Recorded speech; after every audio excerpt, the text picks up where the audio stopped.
Hello, and welcome to my post-league recap and deck discussion. I'm going to talk about this deck, and then I'm going to discuss its problems and different routes I can take to improve it, while still trying to keep the identity of the deck. So, obviously, it's not good. It was pretty fun to play, but it's just doesn't deliver. And obviously I'm not an expert player either, so maybe that's why I lost exactly all matches in the league. But still, there are some things which I think can be improved upon while still keeping some of the core ideas of the deck.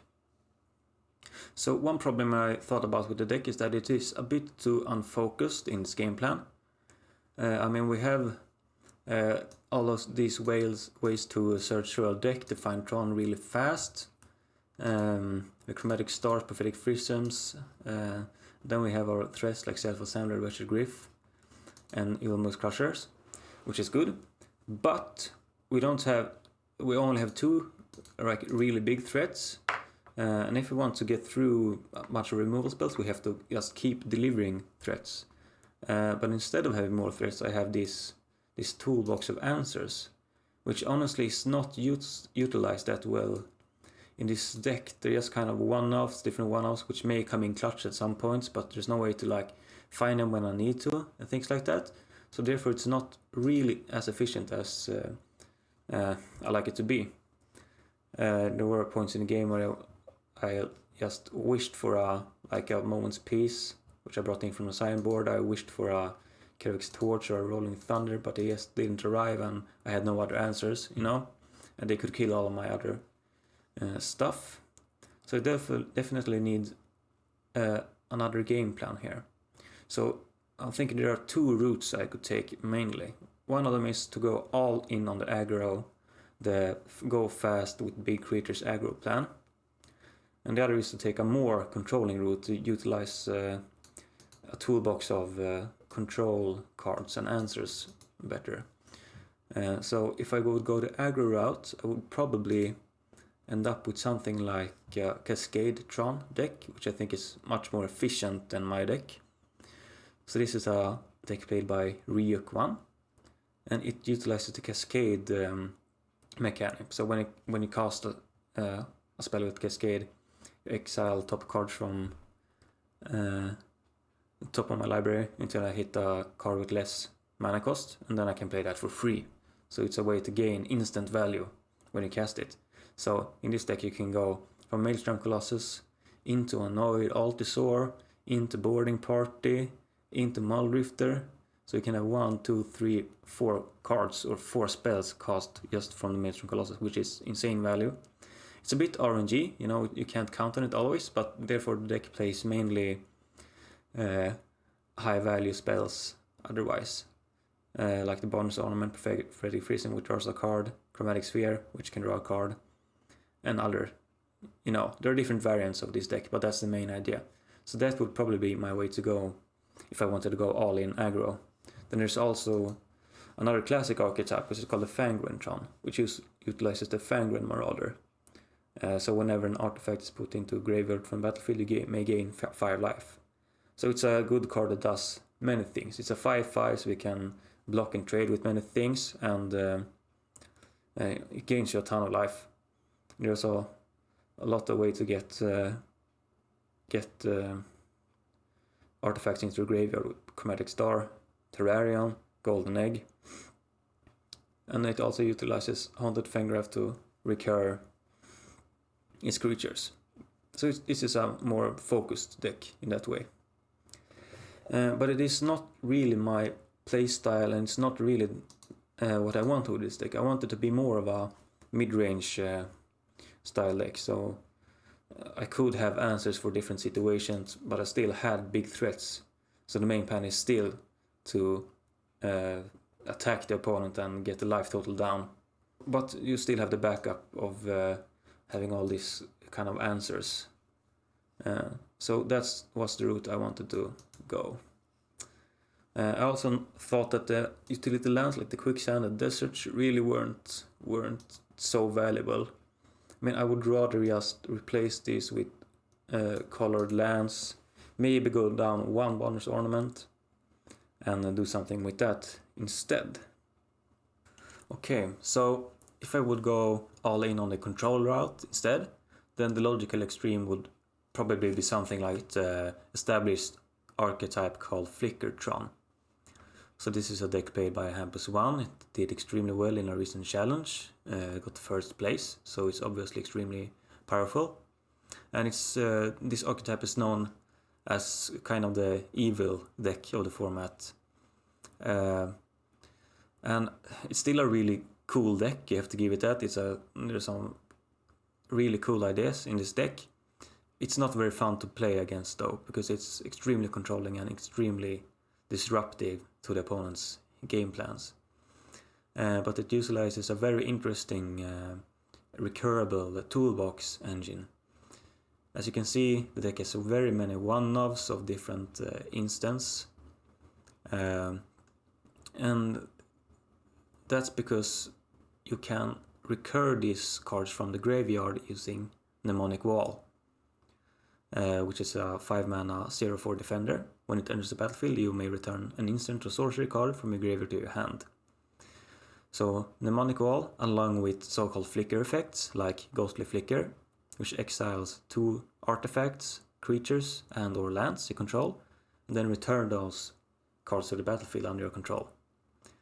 So this, along with Ephemerate, which does kind of the same thing as Ghostly Flicker, can re-trigger the effect of the Mnemonic Wall.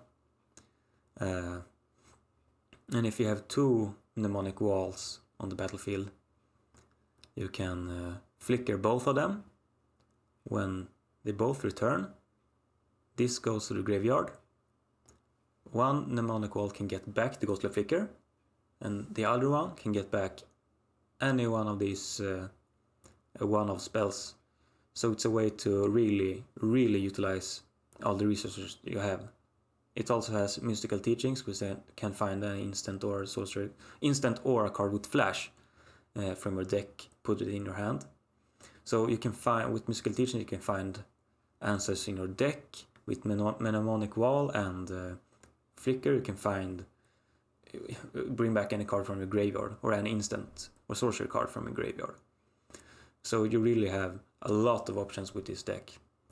And it's actually pretty cool, but the fact is that it's also kind of a boring deck, because the game plan is not a beatdown plan at all. It can beat down in the long run, but it mainly just functions to disrupt the opponent's plan as much as possible. Another key card for that is the Stonehorn Dignitary. When it enters the battlefield, target opponent skips his or her next combat phase. So you can just lock out some decks completely with the Stonehorn Dignitary.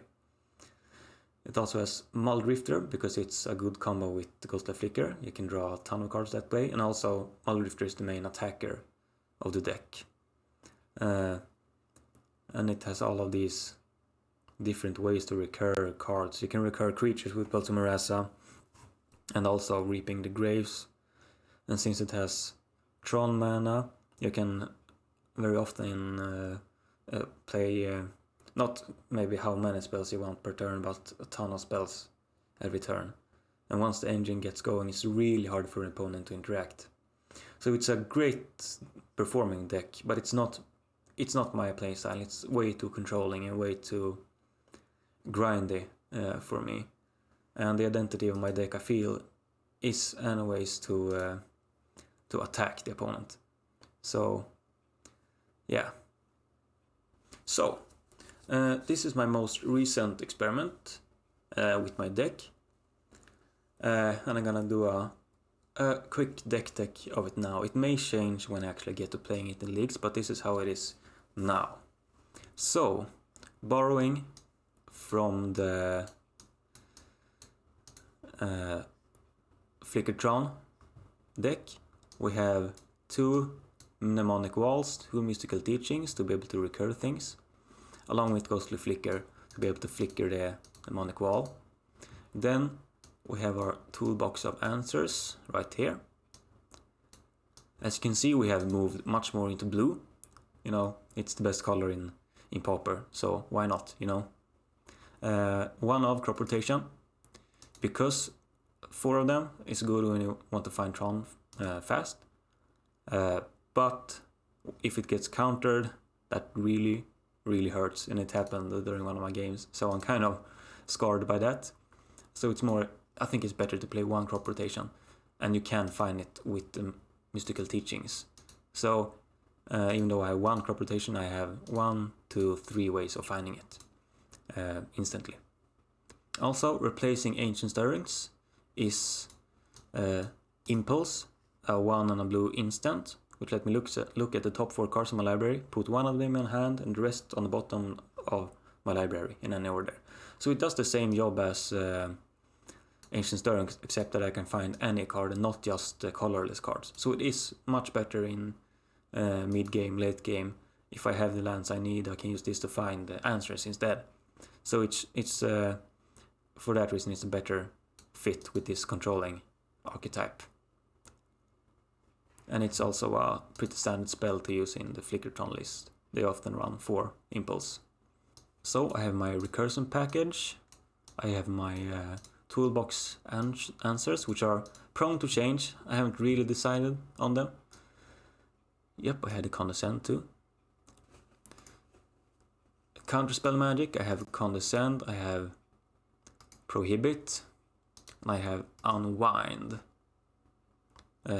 which is really efficient in this deck. You can actually go plus on mana. You can counter a non-target or target non-creature spell and untap up to 3 lands. With Tron lands, you know, you can gain a bunch of mana that way. Capsize is kind of a catch-all answer. I think it's a fun card to play with, and I really just want to play with it, so that's why it's here. It could probably have something else, you know, but I want to try this out. 1 blue, return target permanent, so anything to its owner's hand, with buyback 3. So if you pay 4 blue, you actually get to return Capsize to your hand as it resolves. So it's an infinite way to deal with the opponent's stuff. Yeah, so that's the plan with this package, to be able to recur your answers and to find your answers quickly with mystical teachings. And then we have the kind of basis for my, I guess, style of play, which is more of a beatdown strategy. We have, of course, the namesake, Filigree Familiar. I went down to 3 because I found that, you know, in the late game, it's not really that exciting to see this. I mean, it's not really ever exciting to see this, but I think it did perform well in my deck, actually. I think it still did a lot of things. And of course, I can get out an early Wretched Griff with it. So I still really like the Familiar. And it's also just the artifact Fox, so it's cute, it's nice. I keep my 4 of Wretched Griff. It's a good creature, big flyer, can grow huge with a KO the Temptation. You can put 2+1/+1 counters on it, you know. Instead of running Self-Assembler, I now run Muldrifter because it plays better with Ghostly Flicker. So I can exile this and return it to the battlefield and draw even more cards. Also, it's a turn 3 play as well, because you can use Evoke to cast it, then instantly sacrifice it, but you still get to draw 2 cards. Yeah, and of course you can get it back with Pulse of Marasa. So it's a good value play. A bit safer than the Self-Assembler, I think. Then my new big bomb, or maybe not bomb, but just a good creature, is the Spine Megalodon. This does not see any play in the meta game, you know, in the tournament play, but I still really think it's a cool creature. 5 blue, so 7 mana for a 5/7 with hexproof, and whenever it attacks you get to scry 1. So it's more sticky. I mean, it sticks on the battlefield more easily than Ulamog's Crusher. You know, this is easily removed by any kill spell in the format. Also, because this has to attack each turn, it's not a good blocker, and I did want something that could actually block big things, like something that could kill a Gurmag Angler or other big creatures. So that's why I went with the Spine Megalodon. And it's a fun and fine card to play with, I think. Then also, the Dinner of Horror. It's 4 blue-black for a 4/4. When it enters the battlefield, return target permanent to its owner's hand, then that player discards a card. Yeah, so it's another great card to use with Ghostly Flicker. I think it's often used in like Flicker Tron decks as well. Not this one specifically, but I have seen like a 1-of in the sideboard or even 1-of in the main board. And it also is a 4/4, so it can still beat the opponent down. And if you can flicker it many times, then you know it's insane value. So I like it. It's cool. And that's basically it for the beatdown plan. I have played with it a couple times, and I think it's a really fun deck to play with. It can grind much better than the first version of the deck, but it still has, you know, the big scary threats.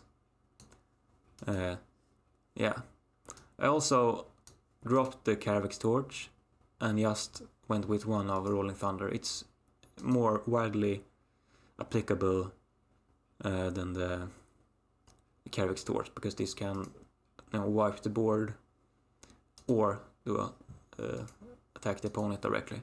So I think it's just a better card overall. So looking at the lands, I have dropped most of the utility lands I played in my first version.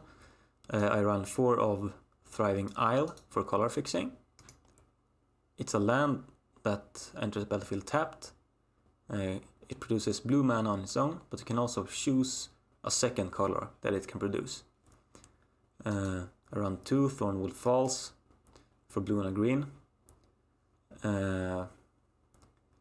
I might swap one of these for another island, we'll see.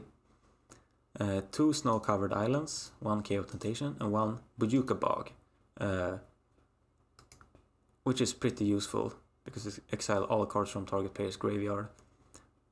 So instead of like using the Relic of Progenitus, which I think I did here, yeah, I just used the Bog instead. And another great thing about it is that you can find it with crop rotation. So you could Mystical Teachings for crop rotation, to play that, to find a Bog and exile the opponent's things from the graveyard. And that's it for the main board. The sideboard, I have some upgrades in the form of Hydroblast and Pyroblast, which are great against some decks. It's kind of a 1 mana instant catch-all answer against red decks, the Hydroblast.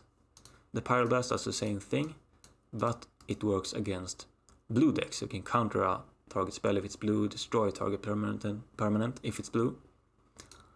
I have a Reap in the Graves if I face a deck with a lot of removal and I just want to be able to recur my creatures.